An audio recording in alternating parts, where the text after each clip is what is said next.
All right, everybody, back with some more breaking news. So there's a disturbing new theory that's floating around the internet right now about why Trump took the nuclear documents. And look, I started out agnostic on it, and I was like, maybe that's plausible, but I don't know. I think recklessness and incompetence and just being dumb sort of overrides that. But then the more I read about it, the more I was like, oh, wait a second.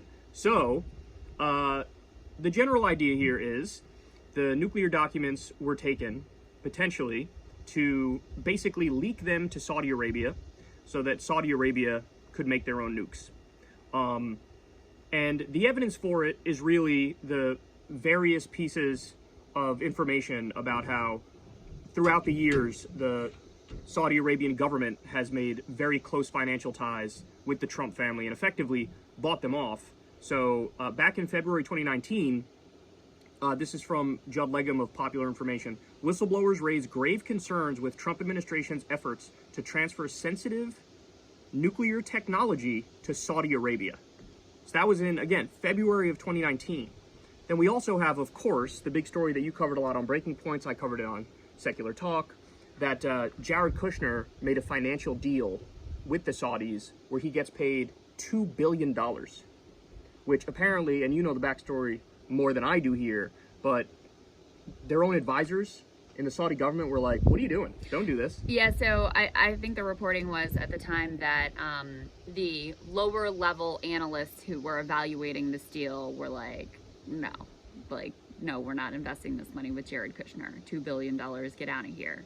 And that it went up to MBS himself, who sort of personally intervened to greenlight this $2 billion to Kushner. Now, apparently, in the original reporting around that, they said that MBS bragged that Jared Kushner passed him classified information. Now, beyond that, we learned recently with this whole new Live Golf Tour, which is the Saudi Golf Tour, where they're buying out all, like, the best golfers on the planet. They recently held an event at one of Trump's courses, and the number that's being reported around that as to how much money Trump got just to have this event at his course is $100 million. So so we're talking about over $2.1 billion that has been paid. Very direct financial ties to the Trump family. And then also Ken Klippenstein reported, this was a while ago as well, that the Saudis hired a law firm with ties to Trump to lobby on behalf of Saudi nuclear aspirations. Now, look, it might seem a little far-fetched and it might seem like, wow, that's very nefarious, but understand that a similar thing happened with Israel.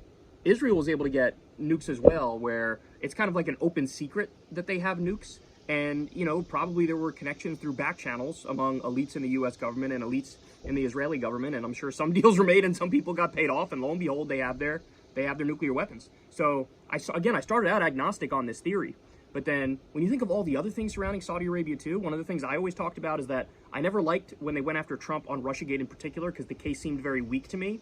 But where they had a case, in my opinion, was the emoluments clause, which is that it basically means that you cannot be corrupt and beholden to a foreign government if you are the president. And Trump had taken about $300,000 from Saudi Arabia through his DC hotels. And then, of course, he turned around, gave them a multi-billion-dollar weapons deal, and also flat out, looked the other way when they massacred Jamal Khashoggi. I mean, they didn't even get a slap on the wrist when that happened. Yeah. He was running interference for them. He was out there in the media saying nobody even really knows what happens. He said that about 9/11 too at the Saudi golf tournament. He was like, nobody really looked into it. We didn't really know what happened. When the reporters were asking him, like, does it feel weird taking the money, in the 9/11 connection? Yeah. Like, nobody's really looked into 9/11. No one's ever really figured that out. Right. It's like, also, when you were president, if you wanted to get to the bottom of all of the things that went down there, you certainly could have. Yes. And under Biden, some additional classified information has been released that creates more direct ties between the Saudi government and the 9/11 hijackers. But that's another story for another day. I mean, D.C., in a bipartisan fashion, has long been awash in Saudi cash. That has been the case for a long time. But what makes Trump unusual is the direct financial ties of himself and his family, where it's not like, just about, let me cash in for my campaign account. Right. Yeah. Let me do what I need to do to get oil for, my other big fossil fuel industry donors. This is going directly into my bank account. And never forget, too, that what was the very first trip abroad that Trump took Saudi as Arabia. president of the United States? Saudi Arabia. Ken Klippenstein, who, of course, we both trust a lot in terms of national security reporting, he has long said to me and many others that while DC was chasing down the Trump-Russia connections, what they really should have been looking at, where they really missed the story, is digging into the Trump-Saudi connections, because there was a lot more direct there and very clear financial ties and conflicts of interest. So listen, I mean, there's a lot of questions that, if this theory was true, I think there's a lot of questions that it answers. For example, why did you take nuclear documents to Mar-a-Lago? Yeah. Why those documents? Because I kind of understood, like, some of the reporting was that he took, like, the Kim Jong-un love letter and some menus or whatever. Imagine he jerks off to those. He said Kim Jong. Yes. Kim. Anyway, I could kind of understand how he saw those as sort of like mementos or special to him, something he wanted to show off to people because they were, well reported on moments in history. But then you're like, why did you just randomly sweep up some nuclear related documents? So it would answer the question of why. It would also answer the question of why he then went to these great lengths, apparently, to conceal them from the FBI and from the National Archives, Department of Justice, that has been in conversation with him and his lawyers for quite some time now, trying to retrieve the materials he took after the presidency and brought to Mar-a-Lago. Now, it's widely reported that they've been in conversations, and that also these documents had been subpoenaed before they went to this, more extraordinary measure of actually conducting this search, conducting this raid and executing this search warrant. So it would also explain why he was so intent on trying to conceal these documents, potentially hiding them in a safe or wherever he was allegedly hiding them. So it answers some questions. That doesn't mean that, this is 100%, this is the thing. It could still just be sort of Trumpian, ridiculous malfeasance. We don't know the contents of those documents, exactly what type of secrets they contain, if they were about our nuclear arsenal, if they were about those of an ally, those of an adversary. Or just how to build them properly. We don't know. Yeah, exactly. Right. We don't know any of that. The other thing that has come out since we did that video last night, Kyle, was that the New York Times sort of backed up. The Washington Post was the outlet that reported there was nuclear info in these documents.